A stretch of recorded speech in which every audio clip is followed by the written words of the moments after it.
জাবির রাদিয়াল্লাহু তাআলা আনহু এই দৃশ্য দেখে নবীর কাছে আরজ করলেন, ইয়া রাসূলুল্লাহ, ইয়া হাবিবাল্লাহ, নবী গো, আমি একটু বাড়ি যাব, একটু আমাকে বাড়ি যাওয়ার জন্য অনুমতি দিন। আল্লাহর নবী পয়গম্বর আদম সাল্লাল্লাহু তাআলা আলাইহি ওয়াসাল্লাম হযরতে জাবির রাদিয়াল্লাহু তাআলা আনহুকে বলেছিলেন, নূরে জাবির যাও, তোমায় বাড়ি যাওয়ার অনুমতি দেওয়া হলো। হযরতে জাবির রাদিয়াল্লাহু তাআলা আনহু সঙ্গে সঙ্গে খন্দকের প্রান্তরে থেকে আপনার বাড়ির দিকে চলতে আরম্ভ করলেন। বাড়িতে আসার পরে নিজের অর্ধাঙ্গিনী নিজের বিবিকে জিজ্ঞেস করছেন, হে আমার প্রাণের বিবি, আমাদের বাড়ি থেকে কিছু খাবার আছে নাকি?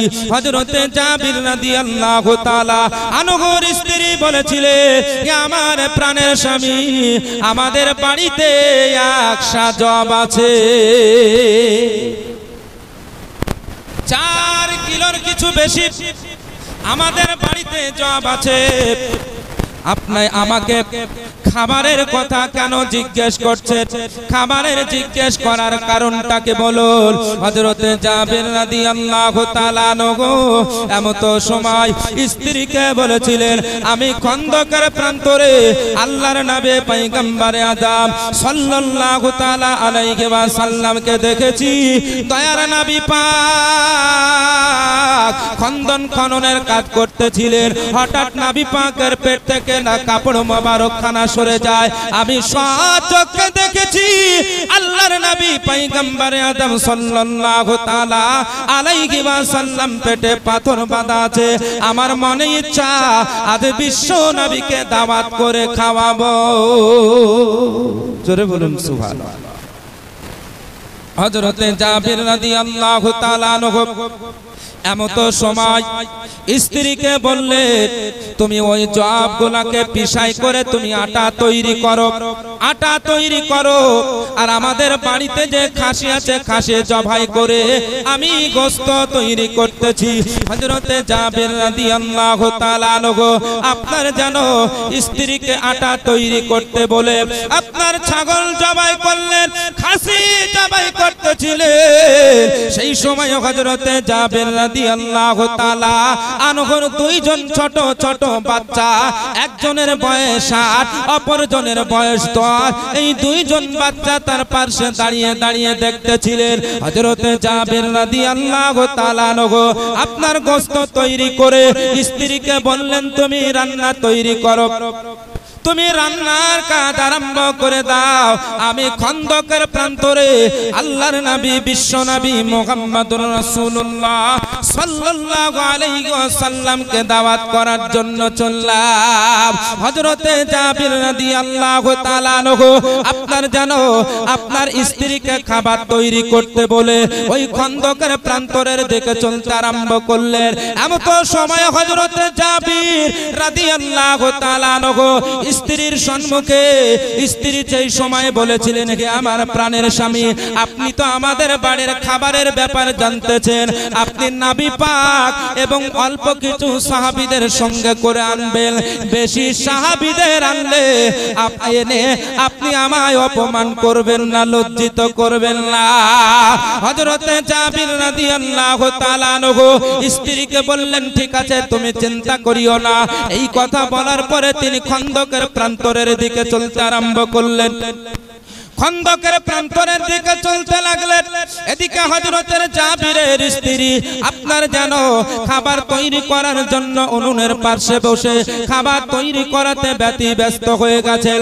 হযরতে জাবিরের 2 সন্তান আপনার ছোট ছোট বাচ্চা আপনার 2 ভাই যুক্তি করে, চলো ভাই আমরা দেখি আব্বাজান কেমন করে খাসি জবাই করেছিল, চলো তোমাকে একটু আমি দেখিয়ে দিব। আল্লাহর নবী পয়গম্বর আদমের সাহাবী আমার আব্বা জান কেমন করে খাসি জবাই করেছিলেন দেখাবো। হযরত জাবির রাদিয়াল্লাহু তাআলা আনহু দুই সন্তান 8 এবং 10 বছরের বালক আপনার ঘর থেকে ছুরিখানা বের করে আপনার যেন দুই ভাই ঘরের ছাদের উপরে চলে যায়। ছাদের উপরে গিয়ে আপনার ছোট ভাইয়ের হাত পাকে বেঁধে দেয়। ছোট ভাইয়ের হাত পা বেঁধে দিয়ে হযরত জাবির রাদিয়াল্লাহু তাআলা আনহুর বড় সন্তান ছোট ভাইকে ছাদের উপর শুইয়ে দিয়ে হাতে ছুরি নেওয়ার পরে ছোট ভাইয়ের হলকমে চাকু চালাতে লাগলে।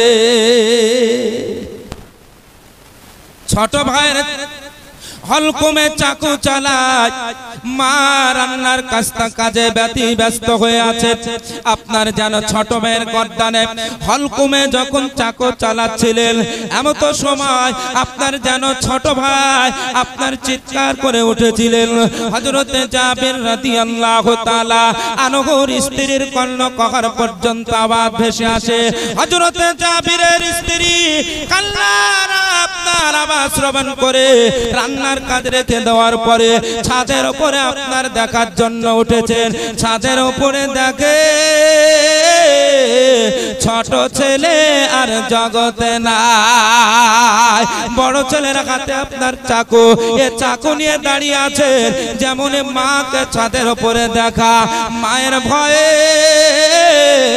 ছোট বাচ্চা আপনার যেন ছাদের উপর ছুটতে আরম্ভ করে। ছুটতে ছুটতে ছাদ থেকে ঝাঁপ মেরে দেয়।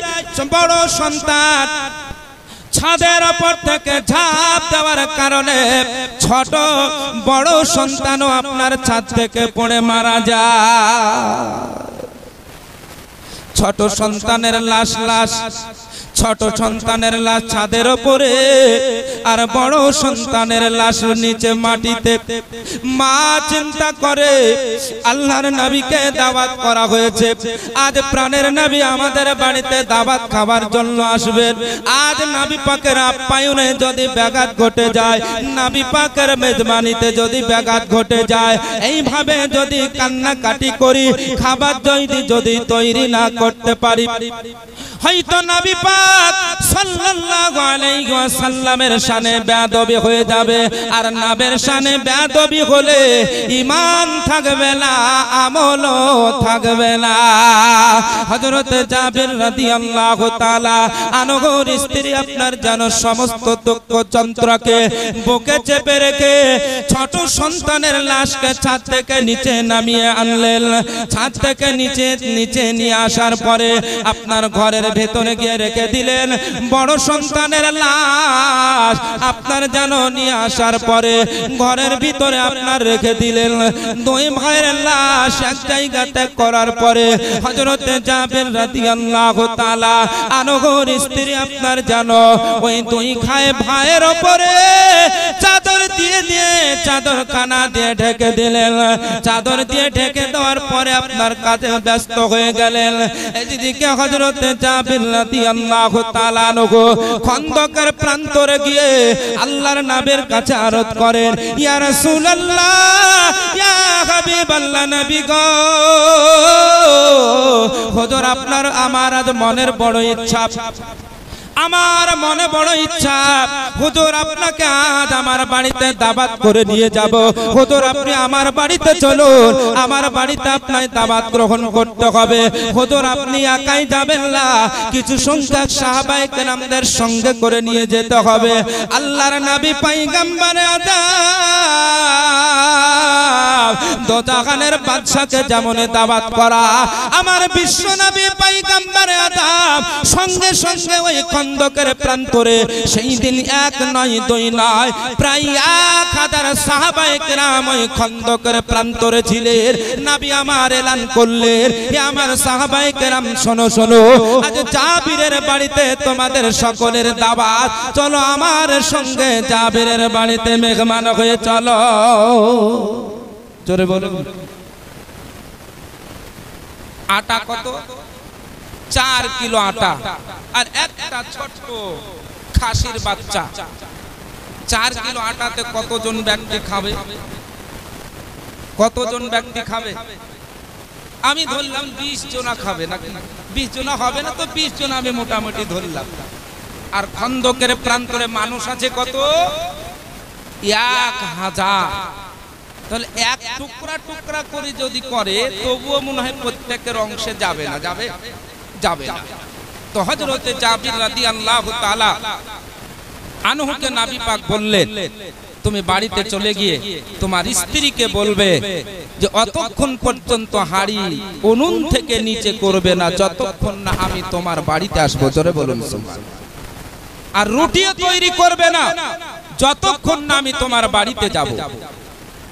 হযরতে জাবির রাদিয়াল্লাহু তাআলা আনহু বাড়ির দিকে চলতে আরম্ভ করলেন। দয়ার নবী পাক সাহাবায়ে কেরামদের সঙ্গে করে আপনার ওই খন্দকের প্রান্তরে থেকে হযরতে জাবির রাদিয়াল্লাহু তাআলা আনহুর বাড়ির দিকে রওনা হয়ে গেলেন। হযরতে জাবির বাড়িতে আসার পরে স্ত্রীকে বললেন, তুমি আটা তৈরি করে রুটি তৈরি করতে শুরু করবে না, রুটি তৈরি করবে না যতক্ষণ না নবী পাক আমাদের বাড়িতে আসবে ততক্ষণ পর্যন্ত রুটি করা বন্ধ রাখো।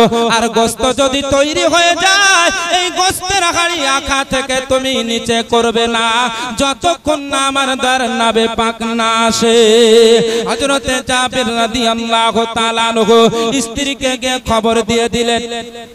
হযরতে জাবির জানেন না যে তার দুই সন্তান ইন্তেকাল করে গেছেন, মারা গেছেন। হযরতে জাবির রাদিয়াল্লাহু তাআলা আনহুর স্ত্রী আপনার তার স্বামীকে বলতে চাইলা, বললে হয়তো নবী পাকের মেঘমানিতে ব্যাঘাত ঘটে যাবে। আর নবী পাকের মেঘমানিতে যদি ব্যাঘাত ঘটে যায় আল্লাহর জান্নাত পাওয়া যাবে না। হযরতে জাবির রাদিয়াল্লাহু তাআলা আনহু আপনার জানো নবী পাক সঙ্গে করে সাহাবায়ে কেরামদের আপনার জাবিরের বাড়িতে উপস্থিত হলেন। জাবিরের বাড়িতে আসার পরে আল্লাহর নবী পয়গম্বরে আদম সাল্লাল্লাহু আলাইহি ওয়াসাল্লাম জাবিরকে বলেছিলেন, নরে জাবির তোমার বাড়িখানা তো অল্প, তোমার বাড়িখানা খুবই ছোট, তোমার বাড়িতে সমস্ত সাহাবায়ে কেরাম আসে না। এত অল্প জায়গাতে এত মানুষ আসছে না, তো তুমি যদি একটু অনুমতি দাও তো তোমার যে বাড়িখানা আছে তো তোমার বাড়িখানাকে একটা বড় করে দেব। জোরে বলুন। আচ্ছা এই এক কাঠা জায়গাকে দু কাঠা হয়, টেনে বড় করা যাবে? বিজ্ঞানিকের কোন পদ্ধতি আছে যে এক কাঠা জায়গাকে টেনে দু কাঠা করবে? হবে? হবে না। কিন্তু আমার বৈজ্ঞানিকের বৈজ্ঞানিক নবী আমার হযরতে জাবিরকে বলছেন, ওরে জাবির তোমার বাড়ি তো খুব ছোট, তো তুমি যদি অনুমতি দাও তোমার বাড়িখানাকে একটা বড় করে দিও। হযরতে জাবির বললেন, ইয়া রাসূলুল্লাহ, ইয়া হাবিবাল্লাহ নবী গো, যদি আমার বাড়িখানা বড় হয়ে যায় তবে তো আমার আরোই ভালো হবে, হুজুর একটু বড় করে দেন। জোরে বলুন। তাহলে এখান থেকে বোঝা যায় যে হযরতে জাবির সাহাবী রাসূলের আকীদা বিশ্বাস ছিল নবী এক কাঠা জায়গাকে দুই কাঠা করতে, জোরে বলুন, এক কাঠা জায়গাকে দুই কাঠা করতে, জোরে বলেন না, পারেন। তাই হযরতে জাবির বললেন, হুজুর একটু বড় করে দিন। হযরতে জাবির বর্ণনা করেন, নবী পাক সঙ্গে সঙ্গে তর্জনী আঙ্গুল দ্বারা আমার বাড়ির চতুর্দিকে এইভাবে শাহাদাত আঙ্গুল দ্বারা ইঙ্গিত করলেন। নবী পাক যেমন যেমন ইঙ্গিত করছিলেন তেমন তেমন আমার বাড়ির যে আগনা ছিল, আমার বাড়ির উঠানখানা আস্তে আস্তে চওড়া হতে আরম্ভ করলো। জোরে বলুন। 1000 সাহাবায়ে কেরাম সব হযরতে জাবিরের উঠানে জায়গা হয়ে গেল। এবার হযরতে জাবিরকে বললেন, যাও আটা নিয়ে এসো। হযরতে জাবির আটা নিয়ে এলেন। নবী পাক লালা মোবারক বের করে আটাতে লালা মোবারক লাগিয়ে দিলেন। জোরে বলুন সুবহানাল্লাহ। এবং গোশতের হাড়িতে নবী পাক লালা মোবারক দিলেন এবং বললেন যে অতক্ষণ পর্যন্ত এই গোশতের হাড়ি উনুন থেকে নিচে করবে না যতক্ষণ না আমি তোমাদেরকে বলবো। জোরে বলুন। আর একটু জোরে আওয়াজ আসে নাই ভাবে আওয়াজ আসলে হয়। আর এই জায়গা একটু সামনের দিকে আসুন না, খুব ভালো হয়। একটু চলে আসুন, চলে আসুন। হযরত জাবির হয়ে হাজির নবীজির কাছে, দেখে নজর তার বদরে পাথর বাঁধা আছে। জোরে বলুন আর একটু জোরে। যে ঘটনা বলছে ঘটনা সম্পর্কে না, একটু চলে আসুন না। আপনারা যদি বাংলা কথা বুঝতে পারেন তাহলে আসেন, যদি না পারেন তাহলে তো আমি আর ইংরেজিতে বলতে পারবো না। যদি বাংলা বুঝেন তো একটু সামনে চলে আসুন না, দয়া হবে, দয়া একটু কৃপা। পেছনে যারা আসবে তারা দেখবে সামনে খালি আছে, দেখবে না পেছন দিকে ফিরে যাবে। সেই জন্য একটু সামনের দিকে আসবেন, বসবেন, ভালো লাগবে, আমাকেও ভালো লাগবে। একবার জোরে বলুন সুবহানাল্লাহ আর একটু জোরে। হযরত জাবির হয়ে গাজের নবীজির কাছে, দেখে নজর তার বদরে পাথর বাঁধা আছে। দেখে নজর তার বদরে পাথর বাঁধা আছে। ও গো জাহার হাতে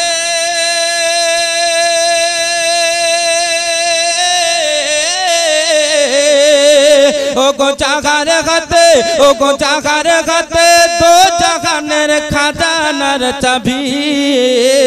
ধরে বলুন কয়দিন ধরে বানাগারে আছেন মোর নবী, কয়দিন ধরে বানাগারে আছেন মোর নবী। হযরত জাবির হয়ে গাজের নবীজির কাছে, দেখে নজর তার বদরে পাথর বাঁধা আছে, পাথর বাঁধা আছে। এ দৃশ্য দেখে আছেন ভোকে, এ দৃশ্য দেখে আছেন ভোকে নবী তো জাগার।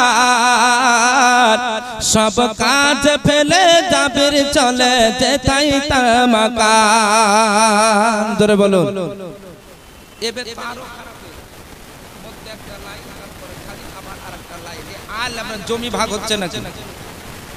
ভালো লাগছে না? একটু যদি আপনারা চলে আসেন তাহলে ভালো। আসুন না ভাইরা, চলে আসুন, আপনারা খুব ভালো মানুষ আমি জানি, চলে আসুন একটু। এ দৃশ্য দেখে আছেন ভোকে নবী তো জাগার। সব কাজ ফেলে জাবির চলে যেতাই তার মাকান। গিয়ে আওয়াজ করে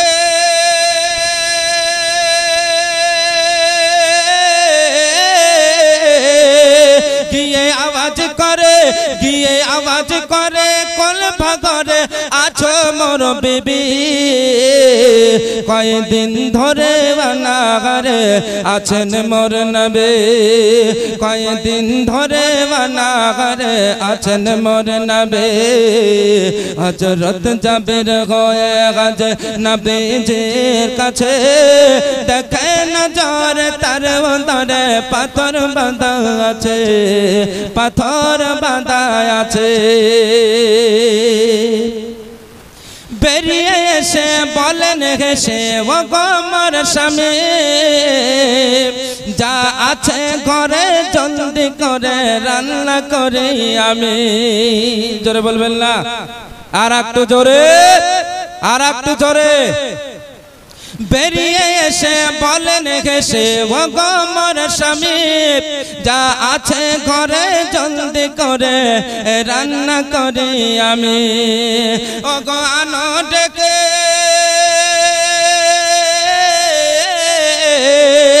ও গো আনো ডেকে, ও গো আনো ডেকে নূর নবীরে আর অল্প সাহাবী।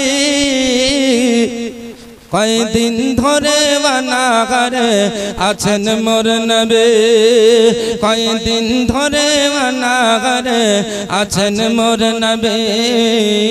হযরত জাবির হয়ে গাজের নবীজির কাছে, দেখে নজর তার বদরে পাথর বাঁধা আছে, পাথর বাঁধা আছে।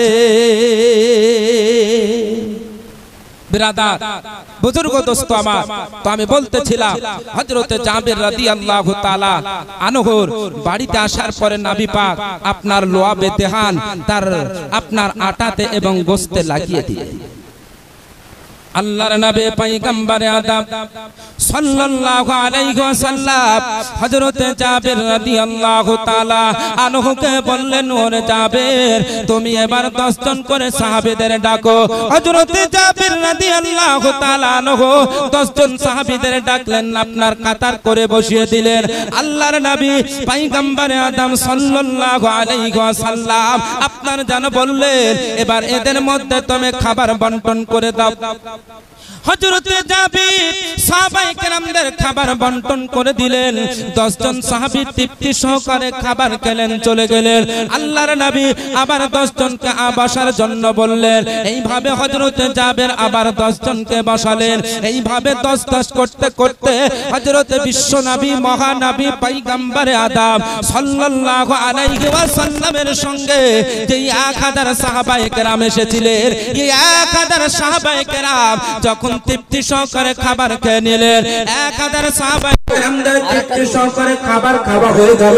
আল্লাহর নবী পয়গম্বর আদমের কাছে হযরত জাবির আরজ করলেন, ইয়া রাসূলুল্লাহ, ইয়া হাবিবাল্লাহ, নবীজি, সমস্ত সাহাবায়ে কেরামদের খাবার করা হয়ে গেছে, এখন শুধু আপনি বাকি আছে। চলে বলেন সুবহানাল্লাহ। 4 কিলো আটা আর খুব বেশি যদি হয় 6 থেকে 7 কিলো ছাগলের গোশত, এই দিয়ে 1000 সাহাবায়ে কেরাম তৃপ্তি সহকারে পেট পূর্ণ 1000 সাহাবায়ে কেরাম ভক্ষণ করলেন। ধরে বলুন সুবহানাল্লাহ।